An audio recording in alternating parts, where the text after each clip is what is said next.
আল্লাহ আমার রব, এই রবি আমার সব। দামে দামে তুন মনে তারি অনুভব। তোমার দুনিয়াতে আমি যেদিকে তাকাই, অথই নিয়ামতে ডুবে আছি সবাই।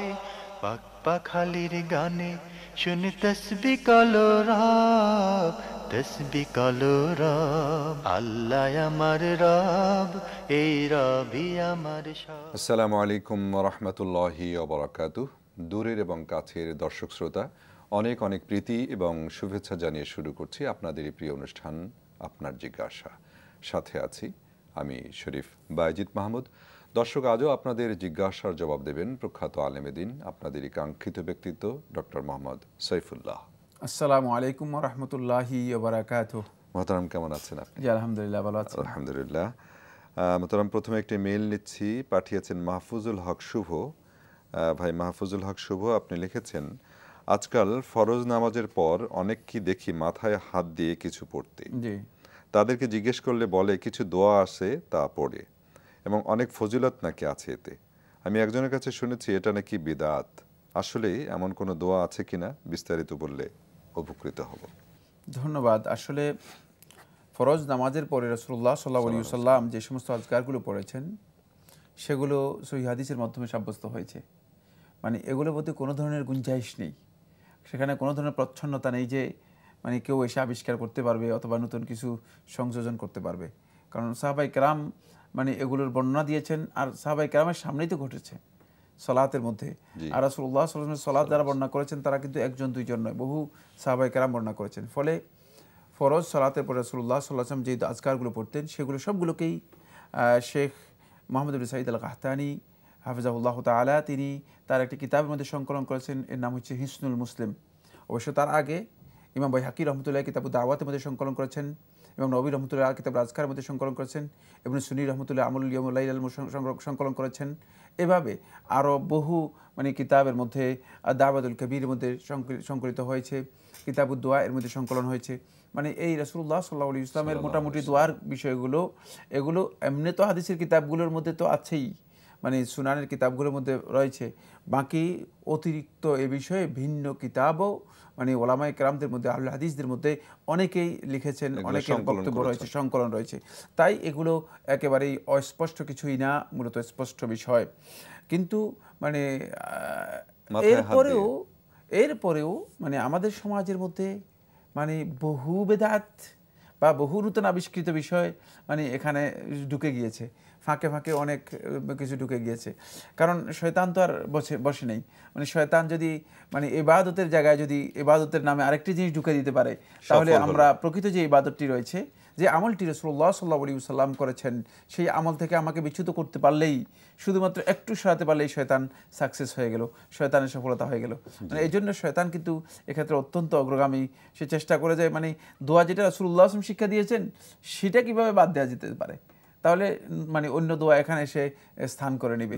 আর তাই হয়েছে, সেটা দেখা গিয়েছে যে অনেকজন অনেক আবিষ্কার করেছে, এবং এই আবিষ্কারগুলোর মধ্যে এটাও একটা যে মাথায় হাত দিয়ে দেখা যাচ্ছে যে বিভিন্ন ধরনের দোয়া, বিভিন্ন কুতুব, বিভিন্ন বুজুর্গ, বিভিন্ন মুর্শেদ, বিভিন্ন মানে পীর, বিভিন্ন দরবেশ আবিষ্কার করে দিয়েছে।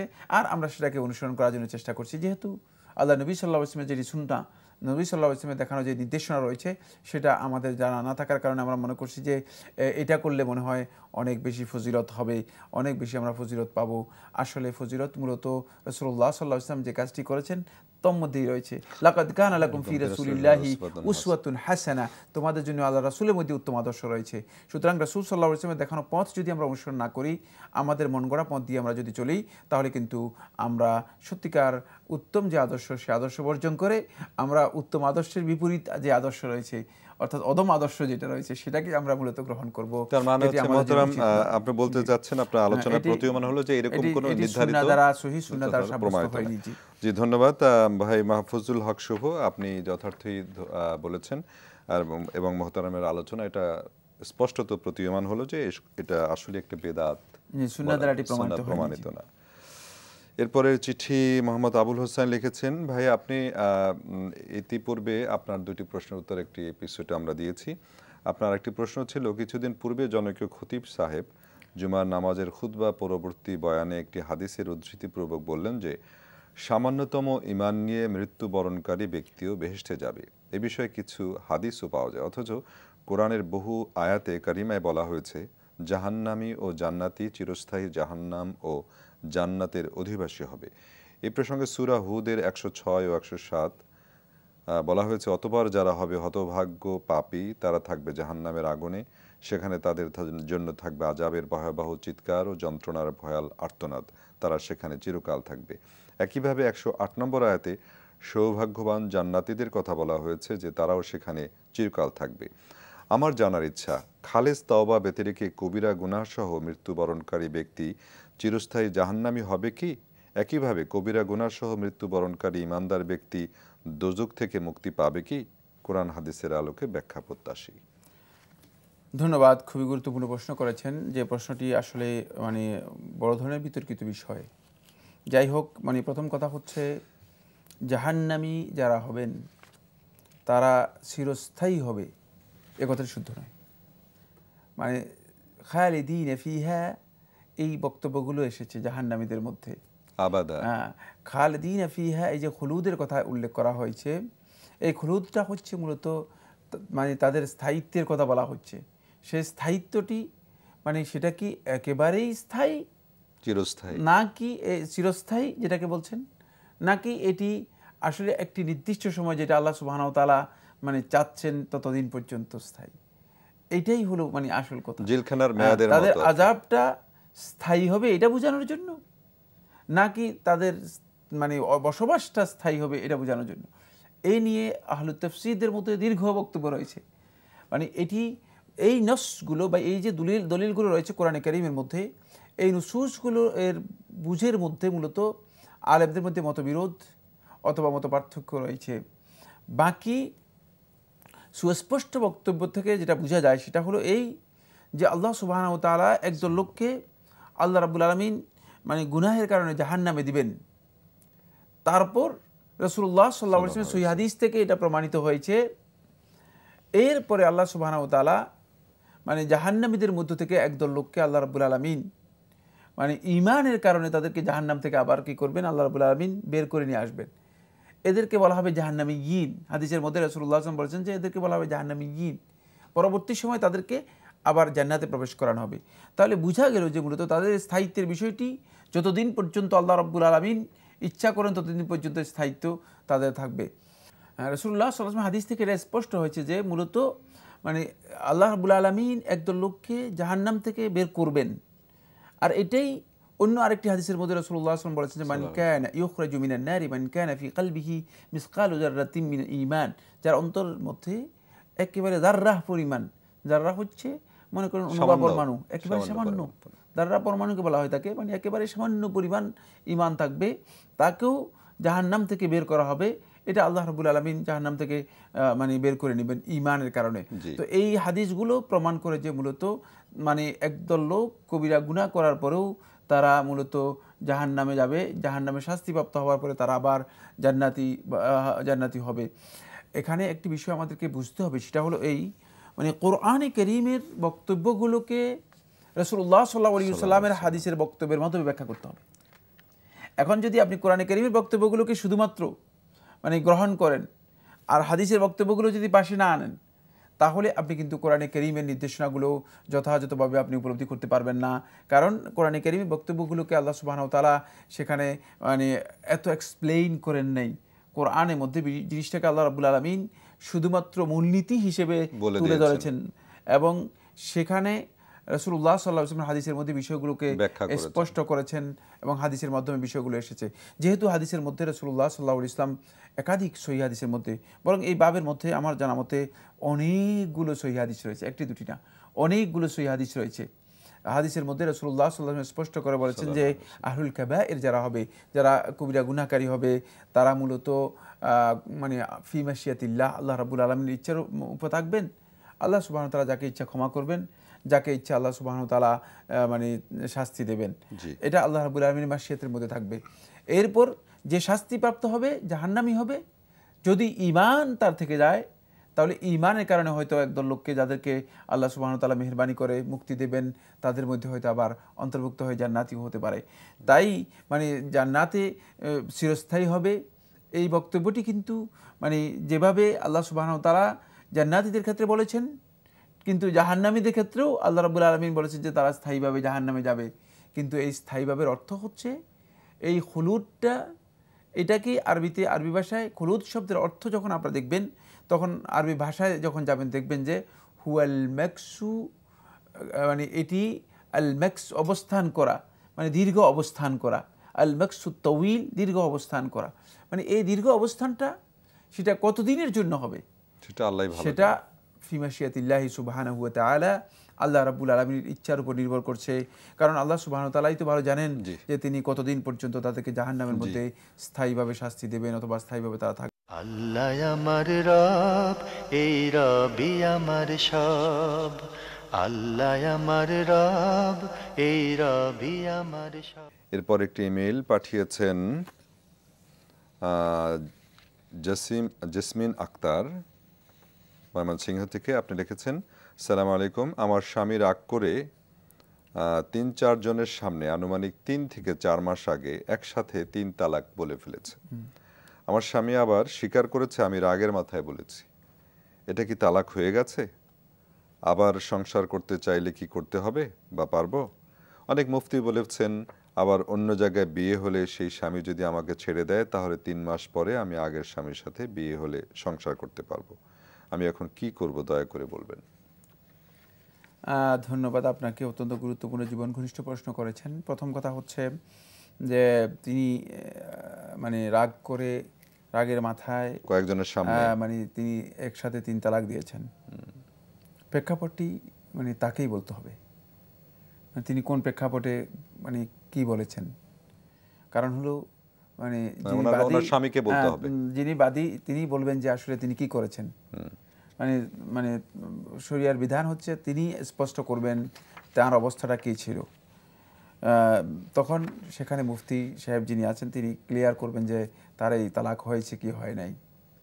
তাই এটি তাকে বলতে হবে, তিনি আসলে এই বিষয়ে জানার জন্য চেষ্টা করবেন। তবে আমরা সুনির্দিষ্ট এই মাসআলার ফতোয়া দিচ্ছি না, মানে এই মাসআলা সম্পর্কে আমরা উত্তর দিচ্ছি না, যেহেতু এখানে মানে বক্তব্য স্পষ্ট নয়, স্টেটমেন্ট যেটা আমাদের কাছে এটা স্পষ্ট নয়, তা আমরা এই মাসআলা নিয়ে আলোচনা করছি না। তবে কমন কথা আমরা বলে দিচ্ছি, সেটা হচ্ছে এই যে যদি একসাথে কেউ 3 তালাক দিয়ে থাকেন তাহলে তার একসাথে 3 তালাক দেওয়ার অধিকার না থাকার কারণে 3 তালাক প্রযোজ্য হয় না, সেখানে শুধুমাত্র 1 তালাক তার প্রযোজ্য হবে। তাই পরবর্তীতে আপনি বলেছেন যে কোনো কোনো মুফতি সাহেবকে জিজ্ঞেস করেছি, তাহলে বোঝা গেল যে আপনারা বহু মুফতির কাছেও গিয়েছেন, মুফতিকে জিজ্ঞেস করেছেন।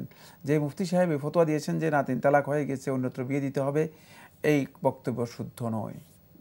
যেহেতু রাসূলুল্লাহ সাল্লাল্লাহু আলাইহি ওয়াসাল্লামের সহিহ হাদিস, সহিহ বুখারী হাদিস আব্দুল্লাহ ইবনে আব্বাস রাদিয়াল্লাহু তাআলা থেকে যে 3 তালাক যদি রাসূলুল্লাহ সাল্লাল্লাহু আলাইহি ওয়াসাল্লামের সময় এবং আবু বকর রাদিয়াল্লাহু তাআলার সময় এবং ওমর রাদিয়াল্লাহু তাআলার শুরুতে মানে খেলাফতকালের শুরুতে 3 তালাক যদি দেওয়া হতো সেটা ইসলামের মধ্যে 1 তালাকই বিবেচ্য হতো, 1 তালাক হিসেবে হুকুম দেওয়া হতো।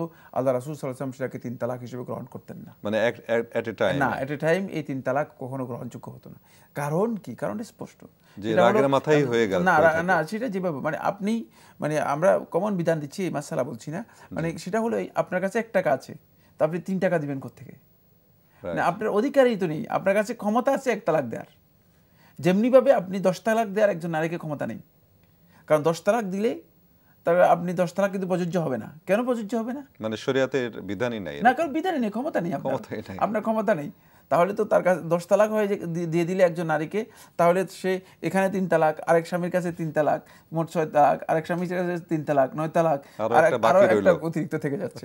না, ইসলাম এই বিধান কখনো দেয় নেই, বুঝতে পেরেছেন কিনা? যেটা আপনার কাছে নেই, যে ক্ষমতা মানে ফিমেল তামলিক, যে বিষয়ে আপনার মালিকানা নেই, সেই বিষয়ে আপনি খরচ করতে পারেন। তার মানে হচ্ছে মহতারাম যে একজন পুরুষ শুধুমাত্র একবার 1 তালাক দেওয়ার ক্ষমতা রাখে, 3 তালাক একসাথে দেওয়ার, এটাই কোরআনের মধ্যে বলা রয়েছে। আত-তালাকু মাররাতানি ফাইমসাকুম বিমারুফিন আও তাসরিহুম বিইহসান, একেবারে স্পষ্ট বক্তব্য কোরআনে কারীমের মধ্যে। তলাকের পদ্ধতি হচ্ছে ইসলামের মধ্যে এটাই যে মানে তলাক দিবেন না, তালাকু মাররাতান, তলাকের প্রথমে স্টেজ বর্ণনা করতে আল্লাহ সুবহানাহু ওয়া তাআলা বলতেছেন এটা হলো দুইবারে। আচ্ছা, মানে প্রথমবার মানে তালাক দেওয়ার বলল। পরে ফাইমসাকুন বিমারুফ, উত্তমভাবে হয়তো মানে কথাবার্তা ঠিক করে রেখে দিতে পারো, আও তাসরিহুন বিইহসান, অথবা উত্তমভাবে তাকে আবার বিদায় করে দিতে বিদায় পারো। দিতে পারো। মানে এটা হলো সম্মানের সাথে। প্রথমবারের তালাক। কারণ এই তালাকটাকে আল্লাহ সুবহানাহু ওয়া তাআলা বলেছেন যে এটা সুযোগ আছে, তোমাকে সুযোগ দিয়েছি। মূলত তালাকের বিধানটি ইসলামের মধ্যে তাড়াহুড়ার বিধান নয়, যে তাড়াহুড়া করেই আপনি দিয়ে দিলেন আর বের হয়ে জীবনটা চলে তো গেলেন ঘর এরকম থেকে। এত সহজ না। কারণ ইসলাম এটাকে মানে অত্যন্ত সুন্দর করেছে সুন্দর যাতে করে, কারণ আপনি হয়তো এখন যেটা বুঝেন নেই, একটু পরে চিন্তা করলে পরে পরবর্তীতে অনুভূতিটা বুঝবেন। যখন যেমন এই আসবে, ভাই মনে করেন প্রথমে চিন্তা করে নাই, রাগ এসে গিয়েছে, তালাক আমি দিয়ে স্বীকারও দিয়েছেন। করেছে। কিন্তু পরবর্তী সময় হয়তো হতে পারে যে না, আমার এই কাজটি শুদ্ধ হয়নি। কারণ মানুষ যখন রাগ করে তখন মানুষের হিতাহিত জ্ঞান থাকে না। অনেক ক্ষতিগ্রস্ত হয়। ফলে ইসলাম এক্ষেত্রে বিবেচনার জন্য আমাদেরকে সুযোগ দিয়েছে, এবং এই বিবেচনার সুযোগ হচ্ছে প্রথমে এক তালাক, তারপরে মানে তাকে সুযোগ দেওয়া রয়েছে তিনি ইদ্যত পালন করবেন। যদি দেখেন যে এক তোহর অতিক্রম করে গিয়েছে কিন্তু Change তার আসছে সাথে না, কোনো কারণে মানসিকভাবে মানে মিল হওয়ার মতো অবস্থা নেই, তৈরি হয় মনে হচ্ছে যেন আর মানে মানে মনোমালিন্য যাবে না এবং মনে হচ্ছে আর মিলতে পারবে না, তখন তিনি এক তোহর যাওয়ার পরে ওই তোহরের মধ্যে আরেক তালাক দেবেন।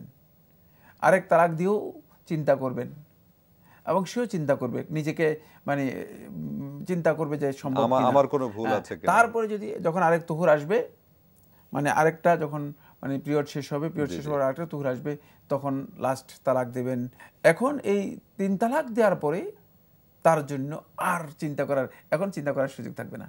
কারণ এখন মানে যেহেতু আপনার চিন্তার সমস্ত সুযোগ হারিয়ে গিয়েছে, তখন আপনি ডিসিশনে চলে গিয়েছেন যে না, এখানে আর মনের কোনো মিল হবে না, মিলের কোনো সুযোগ নেই, তাই এখানে সম্পর্ক শেষ। কিন্তু আপনার যেহেতু স্বামী একসাথে 3 তালাক দিয়েছে, সুতরাং তার এই সুযোগটুকু রয়েছে কতদিন। এখানে আমি মূলনীতি বলে দিচ্ছি, সেটা হলো মানে 3টি মানে পিরিয়ড অতিক্রম করা, এটাকে ইদ্যত বলা হয় থাকে, ইদ্যত পর্যন্ত।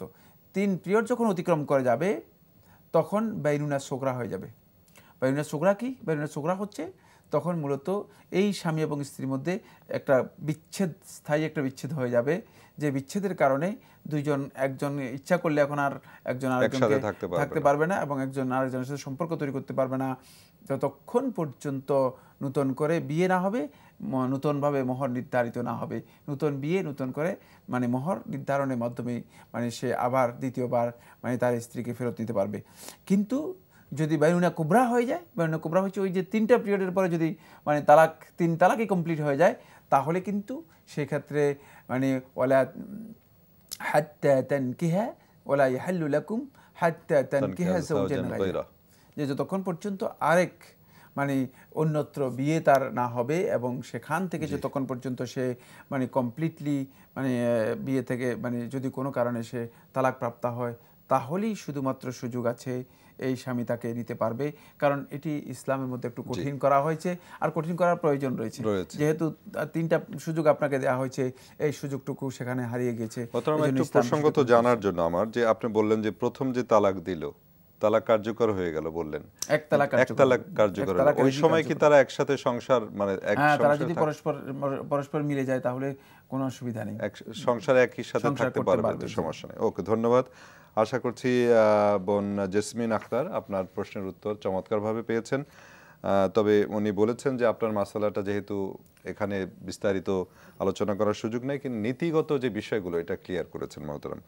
এখান থেকে আশা করছি আপনার সমাধান করতে পারবেন।